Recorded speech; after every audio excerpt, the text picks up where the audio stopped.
Good morning, dear students. Welcome to this online lecture. I am Mr. Rahul Pawar.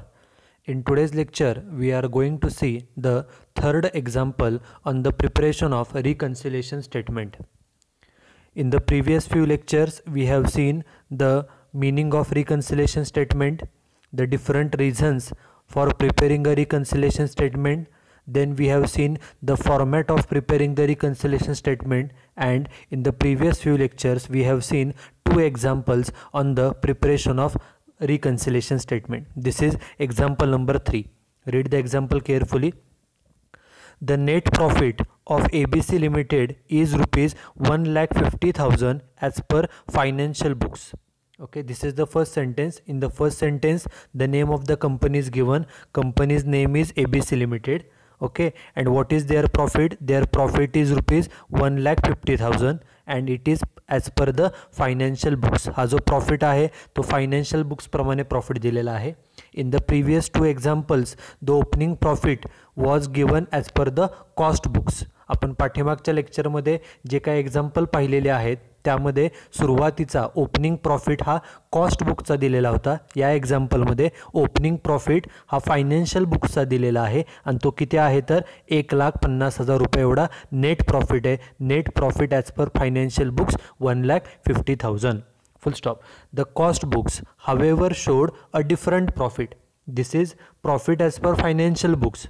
Okay, profit as per financial books is 1,50,000. Financial book प्रमाणे आपला profit 1,50,000 आहे, परंतु cost बुकचा profit हा वेगळा आहे. The examination of these two set of books of accounts revealed the following reasons. Okay, दोन्ही बुक्सचा जो प्रॉफिट वेगवेगळा आहे.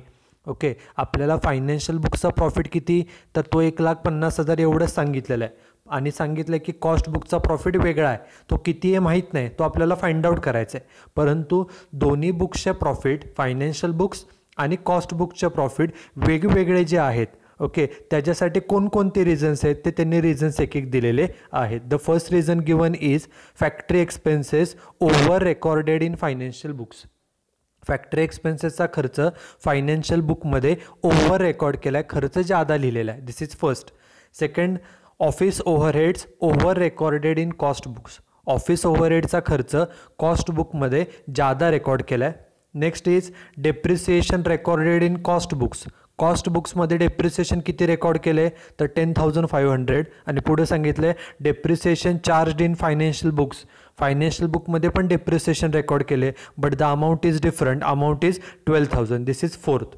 Then next is income tax paid recorded in financial books. Okay, this particular expenditure is recorded in financial books means it is recorded in financial books only. त्यांनी सांगितलं आहे हा खर्च फायनान्शियल बुकमध्ये रेकॉर्ड केला म्हणजेच तो फक्त फायनान्शियलमध्ये रेकॉर्ड झाला आहे, कॉस्ट बुकमध्ये रेकॉर्ड झालेला नाही. Next is rent received not recorded in cost books. Rent मिळालं परंतु ते कॉस्ट बुकमध्ये रेकॉर्ड केलं नाही. And last is loss due to depreciation in stock values. Loss झाला and this loss is recorded in both set of books of accounts. आणि हा जो लॉस झालेला आहे तो दोन्हीही बुक्स ऑफ अकाउंट्समध्ये रेकॉर्ड केलेला आहे. This is a new point. Okay, this particular loss of rupees 6,000. Loss किती रुपये झालेला आहे तो 6,000 रुपये झालेला आहे आणि तो लॉस जेवढा लॉस झाला 6,000 तो दोन्हीही बुक्समध्ये त्यांनी सांगितले were recorded in both set of books of account. तो दोन्हीही बुक्समध्ये रेकॉर्ड केला म्हणजे फायनान्शियल बुकमध्ये सुद्धा तो रेकॉर्ड केला आहे प्लस कॉस्ट बुकमध्ये पण रेकॉर्ड केलेला आहे. दोन्ही बुक्समध्ये त्याची एंट्री केलेली आहे आणि plus the loss is recorded at the same price. दोन्ही बुक्समध्ये फायनान्शियल बुकमध्ये आणि कॉस्ट बुकमध्ये देखील दोन्हीकडे तो लॉस 6,000 रुपये आणि 6,000 एवढ्यालाच रेकॉर्ड केलेला आहे. म्हणजे ही एंट्री ही जी काही ट्रान्झॅक्शन आहे ती दोन्ही सेट ऑफ बुक्समध्ये रेकॉर्ड झाली आहे प्लस दोन्हीकडं अमाऊंटसुद्धा सेम आहे म्हणजे दोन्हीकडं सुद्धा एंट्री झाल्यामुळं त्याच्यामुळं कोणताही प्रॉफिटवरती परिणाम होणार नाही. Okay, why the profit differs. Okay, दोन्हीचा प्रॉफिट वेगवेगळा काय येतो तर एका ठिकाणी एंट्री झाली आहे दुसऱ्या बुक्समध्ये झालेली नाही. एका ठिकाणी एंट्री झाली आहे दुसऱ्या ठिकाणी पण झाली पण अमाऊंट वेगवेगळी आहे. ओके, परंतु ही जी ट्रान्झॅक्शन आहे this particular loss of rupees 6,000 is recorded in both set of books of accounts. दोन्ही बुक्समध्ये तो लॉस रेकॉर्ड केलेला आहे, plus the amount of loss is also recorded at the same price in both set of books. दोन्ही बुक्समध्ये तो 6,000 आणि 6,000 same अमाऊंटला loss लिहिलेला आहे. त्यामुळं ही एंट्री दोन्ही बुक्समध्ये झाली आहे. दोन्ही बुक्समध्ये एंट्री सेम अमाऊंटला झालेली आहे. त्यामुळं ह्या एंट्रीमुळं प्रॉफिटवरती कोणताही परिणाम होणार नाही आणि त्यामुळं this particular entry will not be recorded in the reconciliation statement. Reconciliation स्टेटमेंटमध्ये ही ट्रान्झॅक्शन्स रेकॉर्ड होणार नाही, कारण की ही ट्रान्झॅक्शन कॉस्ट बुक आणि फायनान्शियल बुक दोन्हीमध्ये सुद्धा रेकॉर्ड झाली आहे आणि दोन्ही बुकमध्ये सुद्धा रेकॉर्ड करताना ती सेम अमाऊंटनं झालेली आहे. त्यामुळं ह्या ट्रान्झॅक्शनचा दोन्ही प्रॉफिटवरती काही परिणाम होणार नाही. दोन्ही बुक्समध्ये एंट्री झालेली आहे आणि दोन्ही बुक्समध्ये एंट्री सेम अमाऊंटला झाली आहे. त्यामुळं ह्या एंट्रीचा परिणाम, ट्रान्झॅक्शनचा इफेक्ट प्रॉफिटवर कोणताच होणार नाही. त्यामुळे रिकन्सिलेशन स्टेटमेंटमध्ये हे घ्यावं लागणार नाही. So this entry will not be recorded in the reconciliation statement. And last sentence is you are required to prepare a reconciliation statement. आपल्याला रिकन्सिलेशन स्टेटमेंट हे तयार करायचं आहे. बघा एक्झाम्पलच्या सुरुवातीला at the beginning the net profit as per financial books is given. Financial बुकप्रमाणे profit किती आहे? 1,50,000. मग सुरुवात फायनान्शियलच्या प्रॉफिटनं करायची. Net profit as per financial. This is solution. Company's name is written at the center. Below that, reconciliation statement. 3 columns are prepared. First column is particulars. Second column is amount. Third column is also amount. Okay. सुरुवातीला profit कोणता दिला आहे? Net profit as per financial books. म्हणून सुरुवातीला लिहिलं net profit as per financial books. Amount outer कॉलमला घेतली. Net प्रॉफिटची रक्कम किती दिली आहे बघा, ती आहे 1,50,000 रुपये. ओके. त्याच्यानंतर नेहमीप्रमाणे ॲड लिहायचं. त्याखाली 5-6 ओळी 7-8 ओळी जागा सोडायच्या. त्याखाली लेस लिहायचं आणि त्याखाली 7 ते 8 ओळी जागा सोडायच्या. आता एक ट्रान्झॅक्शन रीड करायची आणि त्या ट्रान्झॅक्शनचा इफेक्ट आपला प्रॉफिट कोणता आहे बघा ओपनिंगचा. आपलं ओपनिंगचा प्रॉफिट हा फायनान्शियल बुक्सचा आहे. फायनान्शियल बुक्सचा नेट प्रॉफिट आहे. ट्रान्झॅक्शन रीड करून त्या ट्रान्झॅक्शनचा इफेक्ट ह्या फायनान्शियलच्या प्रॉफिटवर, आपला जो ओपनिंग प्रॉफिट आहे त्याच्यावर काय परिणाम झाला एवढंच फक्त बघायचं. जी ट्रान्झॅक्शन रीड करायची आणि त्याचा इफेक्ट फायनान्शियल बुकच्या प्रॉफिटवर काय झाला, जो ओपनिंग आपला प्रॉफिट आहे त्याच्यावर इफेक्ट काय झाला एवढं फक्त आपल्याला पाहायचं आहे. फायनान्शियलच्या प्रॉफिटवरती त्याचा काय परिणाम झालेला आहे. बघा ट्रान्झॅक्शन काय. पहिली ट्रान्झॅक्शन फॅक्टरी एक्सपेन्सेस, हा जो खर्च आहे over recorded in financial books. Factory एक्सपेन्सेसचा खर्च ओव्हर रेकॉर्ड केला, जादा रेकॉर्ड केला. कुठे? फायनान्शियल बुकमध्ये खर्च जादा लिहिला. आपलं ओपनिंग प्रॉफिट कुठलं आहे? आपलं ओपनिंग प्रॉफिट फायनान्शियल बुकचाच आहे. फायनान्शियल बुकचा आपलं ओपनिंग प्रॉफिट आहे आणि आपल्या बुकमध्ये हा खर्च जादा रेकॉर्ड केला आहे. ओके. फायनान्शियल बुकमध्ये खर्च जादा रेकॉर्ड केला. मग सांगा, खर्च आपण जेव्हा जादा लिहितो, खर्च जादा लिहिल्यामुळं प्रॉफिट वाढेल का कमी होईल? तर खर्च जादा लिहिल्यामुळे, खर्च जादा लिहिला की आपला प्रॉफिट कमी होतो. म्हणजे हा खर्च जादा लिहिला, खर्च जादा लिहिला असं त्यांनी सांगितलं आहे. म्हणजे खर्च जादा लिहिल्यामुळे आपला प्रॉफिट हा कमी झाला असणार. मग कमी झालेला प्रॉफिट काय करायचा? वाढवायचा. वाढवायचं म्हणजे करायचा ॲड. म्हणून ही ट्रान्झॅक्शन होणार आहे ॲड. बघा मग ॲडमध्ये 1 नंबरच दिले factory overhead over recorded in financial books. किती रुपये? 3,000 अमाऊंट लिहिली पहिल्या कॉलमला. ओके. त्यांनी सांगितलं की फॅक्टरी एक्सपेन्सेसचा खर्च फायनान्शियल बुकमध्ये जादा लिहिला आहे. Over recorded means it is recorded at a excess price. जादा किमतीला खर्च लिहिला. आणि कोणत्या बुक्समध्ये? तर फायनान्शियल बुक्समध्ये. आपलं ओपनिंगचं बुकच फायनान्शियल आहे. त्यामुळे आपलं जे ओपनिंगचा बुक आहे फायनान्शियल त्याच्यावरती प्रॉफिटवर काय परिणाम झाला एवढं बघायचं. फायनान्शियल बुकमध्ये खर्च जादा लिहिला म्हणजे फायनान्शियलचा प्रॉफिट कमी झाला असणार. खर्च जादा लिहिल्यामुळं प्रॉफिट कमी झाला आहे. मग प्रॉफिट कमी झाला आहे तो वाढवायचा. कमी झालेला प्रॉफिट वाढवायचा असतो म्हणून वाढवण्यासाठी केला ॲड. म्हणून ती ट्रान्झॅक्शन झाली ॲड. एक झाली ट्रान्झॅक्शन. त्यानंतर सेकंड ट्रान्झॅक्शन बघा. सेकंड ट्रान्झॅक्शन आहे ऑफिस ओव्हरहेड्स. हा जो खर्च आहे over recorded in cost books. Office ओव्हरहेडचा जो खर्च आहे तो खर्च जादा लिहिला आहे. कुठे जादा लिहिला आहे? पण तो कॉस्ट बुकमध्ये. ओके. खर्च जादा लिहिला पण कुठे? कॉस्ट बुकमध्ये. मग सांगा, कॉस्ट बुकमध्ये खर्च जादा लिहिला आहे कंपॅरेटिव्हली म्हणजे फायनान्शियलमध्ये कमी आहे का जास्त आहे? त्यांनी म्हणतात एकतर दोनच बुक्स असतात, एकतर फायनान्शियल बुक आणि कॉस्ट बुक. ते म्हणतात कॉस्ट बुकमध्ये खर्च जादा लिहिला. ह्याचाच अर्थ काय, कॉस्ट बुकमध्ये खर्च जादा लिहिला म्हणजे फायनान्शियलमध्ये खर्च कमी लिहिलेला आहे. त्यांनी सांगताना एवढं सांगितलं आहे की कॉस्ट बुकमध्ये खर्च हा जास्त लिहिलेला आहे. बरोबर, कॉस्ट बुकमध्ये खर्च जास्त लिहिला म्हणजे कॉस्ट बुकमध्ये खर्च जादा लिहिला म्हणजे आपलं जे फायनान्शियल बुक आहे फायनान्शियल बुकमध्ये खर्च कमी लिहिला आहे. मग सांगा, खर्च आपण कमी लिहिला. ओके, आपलं बुक आहे फायनान्शियल, आपला ओपनिंग प्रॉफिट कुठला आहे फायनान्शियलचा, आणि फायनान्शियल बुकमध्ये तो खर्च कमी लिहिला आहे. बरोबर, आणि खर्च कमी लिहिल्यामुळे खर्च कमी लिहिला की आपला प्रॉफिट काय होईल, खर्च आपण कमी लिहिला म्हणजे आपला प्रॉफिट वाढला असणार. बरोबर, कारण खर्च जेवढा कमी तेवढा प्रॉफिट जास्त. आपल्या फायनान्शियल बुकमध्ये हा खर्च कमी लिहिलेला आहे, खर्च कमी लिहिला म्हणजे आपला प्रॉफिट वाढला असणार. मग जो आपला प्रॉफिट वाढलेला आहे, वाढलेला प्रॉफिट काय करायचा असतो, कमी करायचा. म्हणून कमी करायचं म्हणजे करायचं लेस. म्हणून हे ऑफिस ओव्हरहेड जे आहे 1000 रुपयानं ते लेस होईल. बघा इथं लेसमध्ये पहिल्यांदाच office overhead recorded in excess in cost book amount first कॉलमला किती रुपये, तर 1000 रुपये. त्यांनी आपल्याला सांगितलं आहे की हा जो काही खर्च आहे ऑफिस ओव्हरहेडचा तो कॉस्ट बुकमध्ये, बघा ऑफिस ओव्हरहेडचा खर्च कॉस्ट बुकमध्ये जादा लिहिला आहे. मग कॉस्ट बुक, एक तर दोनच बुक्स असतात, एक कॉस्ट आणि एक फायनान्शियल. ते म्हणतात कॉस्टमध्ये खर्च जास्त लिहिला म्हणजे फायनान्शियलमध्ये खर्च कमी आहे. बरोबर, एका पुस्तकात जादा लिहिला आहे म्हणजे दुसऱ्या बुकमध्ये फायनान्शियल बुकमध्ये खर्च कमी आहे. आणि आपला ओपनिंग प्रॉफिट बघा, सुरुवातीला नेट प्रॉफिट ॲजवर फायनान्शियल आहे म्हणजे आपला ओपनिंग प्रॉफिट हा फायनान्शियलचा आहे. मग फायनान्शियलच्या प्रॉफिटवर काय परिणाम झाला असेल, तर हा जो काय खर्च आहे तो खर्च फायनान्शियल बुकमध्ये खर्च कमी लिहिला आहे. बरोबर, खर्च कमी लिहिला, जेवढा खर्च कमी लिहाल तेवढा प्रॉफिट जादा दिसेल म्हणजे आपण फायनान्शियलमध्ये खर्च कमी लिहिल्यामुळे आपला प्रॉफिट हा वाढवून दिसत असणार. मग जो प्रॉफिट जादा दिसतोय तो कमी करायचा म्हणून ते ट्रान्झॅक्शन केली लेस. हे झाले ट्रान्झॅक्शन नंबर 2. त्यानंतर डेप्रिसिएशन, त्यासाठी दोन्हीही डेप्रिसिएशन बघा, ट्रान्झॅक्शन 3 आणि ट्रान्झॅक्शन 4. थर्ड ट्रान्झॅक्शन काय, depreciation recorded in cost book. Cost बुकमध्ये डेप्रिसिएशन किती लिहिलं, 10,500. आणि पुढे सांगितलं depreciation recorded in financial book. Financial बुकमध्ये डेप्रिसिएशन किती लिहिलं आहे, 12,000. डेप्रिसिएशन दोन्ही बुक्समध्ये लिहिले आहे पण त्याचे अमाऊंट वेगवेगळे आहे. एका ठिकाणी 10,500 आणि फायनान्शियलमध्ये किती, तर 12,000.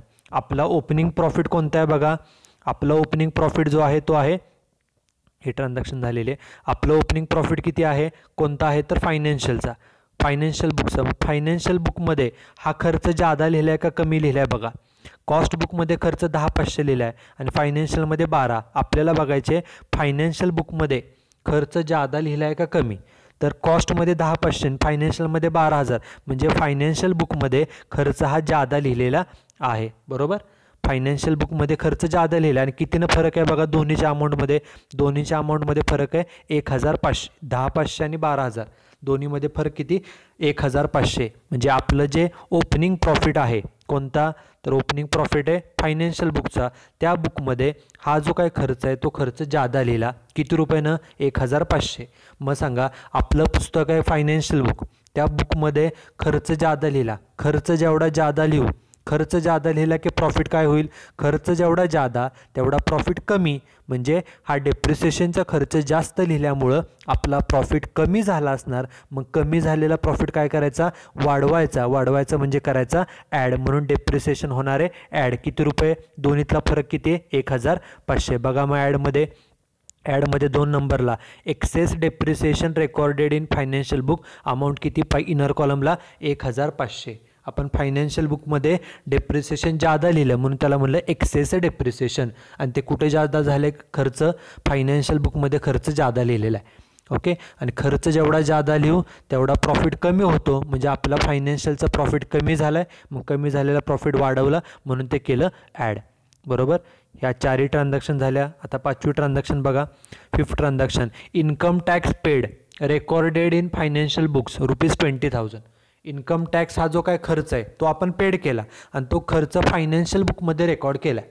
बरोबर, आता ते म्हणतात फायनान्शियल बुकमध्ये रेकॉर्ड केला म्हणजेच काय, फायनान्शियल बुकमध्ये रेकॉर्ड झाला आहे, कॉस्ट बुकमध्ये खर्च रेकॉर्डच केला नाही. बरोबर, म्हणजे आपण आपल्याच पुस्तकात फक्त खर्च दाखवला आहे, दुसऱ्या पुस्तकामध्ये कॉस्ट बुकमध्ये खर्च रेकॉर्ड केलेला नाही. मग आता सांगा, आपण खर्च लिहिला किती रुपये खर्च येतो? 20,000 रुपये. खर्च लिहिल्यामुळं काय होतं? 20,000 खर्च आपण फायनान्शियल बुकमध्ये लिहिला आहे. आपलं ओपनिंग प्रॉफिट हा फायनान्शियलचाच आहे. आपल्या बुकमध्ये खर्च 20,000 रुपये लिहिला. खर्च लिहिल्यामुळं काय झालं असणार? खर्च तुम्ही लिहिला की प्रॉफिट वाढतो का कमी होतो? तर जेवढा खर्च लिहू, खर्चामुळे प्रॉफिट कमी होतो. खर्च रेकॉर्ड केला त्यामुळे प्रॉफिट कमी झाला असणार. मग कमी झालेला प्रॉफिट काय करायचा? वाढवायचा म्हणजे करायचा ॲड. त्यामुळे ही जे काही इन्कम टॅक्सची 20,000ची ट्रान्झॅक्शन आहे ती ॲड होईल बघा. Income tax paid recorded in financial account, amount पहिल्या कॉलमला किती? 20,000 रुपये. ही ॲड का केली? ओके, इन्कम टॅक्स पेड करावा लागतो बरोबर, पण हा खर्च फक्त फायनान्शियलमध्ये रेकॉर्ड केला आहे, कॉस्टमध्ये रेकॉर्ड केला नाही. ओके, त्यामुळं दोन्ही आपल्याला एक्झाम्पलमध्ये देताना फायनान्शियलचा प्रॉफिट किती दिला आहे? सुरुवातीला 1,50,000 दिला आहे. आपल्याला कॉस्ट बुकचा प्रॉफिट शोधायचा आहे रिकन्सिलेशन स्टेटमेंट तयार करून. म्हणून ट्रान्झॅक्शन पुरतं एवढंच लक्षात ठेवायचं की खर्च पेड केला तो फायनान्शियलमध्ये रेकॉर्ड केला आहे, दुसऱ्या बुकमध्ये रेकॉर्ड केला आहे का? नाही, दुसऱ्या बुकमध्ये कॉस्ट बुकमध्ये रेकॉर्ड केला नाही, आपणच फक्त तो खर्च रेकॉर्ड केला आहे बरोबर. आणि आपण खर्च रेकॉर्ड केल्यामुळं, खर्च लिहिल्यामुळं आपला प्रॉफिट कमी झाला असणार. प्रॉफिट कमी झाला आहे. मग प्रॉफिट कमी झालेला आहे तो वाढवायचा म्हणजे करायचा ॲड, म्हणून ती ट्रान्झॅक्शन केली ॲड. ओके, ट्रान्झॅक्शन 5 झाली. त्यानंतर नेक्स्ट बघा, rent received not recorded in cost books. Okay, आपल्याला रेंट मिळालं. किती रुपये रेंट मिळाले बघा? 7,500. आणि ते कुठं रेकॉर्ड झालं नाही? कॉस्ट बुकमध्ये रेकॉर्ड झालं नाही. मग कॉस्ट बुकमध्ये रेकॉर्ड झालं नाही म्हणजे फायनान्शियलमध्ये रेकॉर्ड झालं. हे आपण समजून घ्यायचं. त्यांनी सांगितलं rent received not recorded in cost books. Cost बुकमध्ये ते रेंट रेकॉर्ड केलं नाही म्हणजे ते फायनान्शियलमध्ये रेकॉर्ड झालं असणार. कारण रेंट रिसिव्ड फायनान्शियल बुकमध्ये सर्व इन्कम रेकॉर्ड केले जातात. कॉस्ट बुकमध्ये फक्त गुड्स रिलेटेड आणि प्रोडक्शनशी रिलेटेडच इन्कम रेकॉर्ड होतात. रेंट रिसिव्ड हे फायनान्शियलमध्ये, कॉस्ट बुकमध्ये रेकॉर्ड झालं नाही म्हणजे फायनान्शियल बुकमध्ये रेकॉर्ड झालेलं आहे. आपलं ओपनिंग प्रॉफिट कोणतं आहे बघा? ओपनिंग प्रॉफिट आहे फायनान्शियलचा. ओके, फायनान्शियल बुकमध्ये, आपल्या बुकमध्ये रेंट रिसिव्ड हे रेकॉर्ड झालं आहे. त्यांनी सांगितले कॉस्ट बुकमध्ये रेकॉर्ड झालं नाही म्हणजे फायनान्शियलमध्ये रेकॉर्ड झालेलं आहे. ओके, आपलं ओपनिंग प्रॉफिट फायनान्शियलचाच आहे आणि फायनान्शियल बुकमध्ये रेंट रिसिव्ड जे इन्कम आहे आपण इन्कम रेकॉर्ड केलं बरोबर. आपल्या पुस्तकामध्ये फायनान्शियल बुकमध्ये इन्कम रेकॉर्ड झालं आहे रेंट रिसिव्डचं. मग आपल्या पुस्तकात इन्कम रेकॉर्ड केलं. इन्कम रेकॉर्ड केल्यामुळं काय झालं असेल? आपलं प्रॉफिट वाढला असेल का कमी झाला असेल? इन्कम रेकॉर्ड केल्यामुळं इन्कम मिळालं की आपला प्रॉफिट वाढतो बरोबर. मग हे जे इन्कम आपल्याला मिळालं आहे रेंट रिसिव्ड किती? 7,500. त्यामुळं आपण रेकॉर्ड पण केलं आपल्या फायनान्शियल बुकमध्ये. त्यामुळे फायनान्शियल बुकचा प्रॉफिट वाढला असणार इन्कममुळे. ह्या इन्कममुळे आपला फायनान्शियलचा प्रॉफिट वाढला असणार. मग वाढलेला प्रॉफिट काय करायचा? कमी करायचा म्हणजे करायचा लेस. त्यामुळे रेंट रिसिव्ड जे 7,500 आहे ते लेस करायचं. बघा लिस्टमध्ये rent received not recorded in cost book, amount किती? पहिल्या कॉलमला 7,500 बरोबर. हे इन्कम आहे. इन्कम फक्त फायनान्शियल बुकमध्ये रेकॉर्ड केले. आपलं ओपनिंगचा प्रॉफिट आहे फायनान्शियलचाच आणि त्यामध्ये इन्कम रेकॉर्ड केलं. इन्कममुळं प्रॉफिट वाढतो म्हणजे आपला प्रॉफिट वाढला आहे. मग वाढलेला प्रॉफिट करायचा कमी करायचं म्हणून केलं ते लेस. आणि लास्ट 8th ट्रान्झॅक्शन मगाशी सांगितली आहे की ती रिकन्सिलेशन स्टेटमेंटमध्ये येणार नाही, ती इग्नोर करायची. त्याला इग्नोर करणं असं म्हणतात.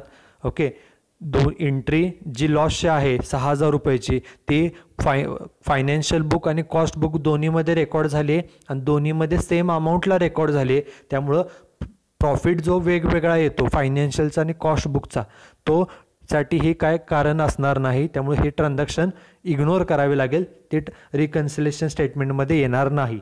कारण whenever in reconciliation statement we record only those transactions okay which affect on the net profit. Okay, reconciliation statement करताना आपण कोणत्या ट्रान्झॅक्शन घेतो? ज्या ट्रान्झॅक्शनमुळे आपल्या नेट प्रॉफिटवर परिणाम होईल. ही ट्रान्झॅक्शन जी लॉसची आहे 6,000 रुपयाची 8th ट्रान्झॅक्शन ती फायनान्शियल बुकमध्ये पण रेकॉर्ड केली आहे, कॉस्टमध्ये पण केलेली आहे, दोन्हीकडे सेम अमाऊंटलाच केलेली आहे. त्यामुळं ह्याचा परिणाम प्रॉफिटवरती होणार नाही. त्यामुळे रिकन्सिलेशन स्टेटमेंटमध्ये हे इग्नोर करणं त्याला म्हणतात. ही ॲड पण करायची नाही, लेस पण करायची नाही, तर ही इग्नोर केली जाते. दिस इज 8. अँड लास्ट आपल्याला सांगितलं रिकन्सिलेशन स्टेटमेंट. ओके, सर्व ट्रान्झॅक्शन झालेले आहेत. बघा, ॲडमध्ये 3 अमाऊंट आल्या, त्याच्या खाली रेष सोडली आणि ॲडची बेरीज घेतली रेषेच्या वर, तिन्हींची बेरीज बाहेर आली 24,500. आपला ओपनिंग प्रॉफिट होता 1,50,000, त्यात हे 24,500 ॲड केले, टोटल खाली घेतली 1,74,500. त्यानंतर लेसमध्ये 2च अमाऊंट आहे, त्याखाली रेष सोडली, दोन्हींची बेरीज बाहेर आली रेषेच्या वर 8,500. हे 8,500 काय करायचे तर ते लेस करायचे. 1,74,500मधनं 8,500 गेले, वजाबाकी खाली आली किती 1,66,000. सुरुवातीचा आपला नेट प्रॉफिट होता, net profit as per financial book, सुरुवात फायनान्शियलनं झाली, मग शेवट होणार आहे नेट प्रॉफिट ॲज पर कॉस्ट बुक, तो की त्याला 1,66,000. आपल्याला एक्झाम्पलमध्ये फायनान्शियल बुकचा प्रॉफिट दिलेला होता 1,50,000. आपण त्याच्यावरून कॉस्ट बुकचा प्रॉफिट फाइंड आउट केला किती 1,66,000. This is example number 3 on the preparation of reconciliation statement. You should write down this example and solution in your notebook. So thank you.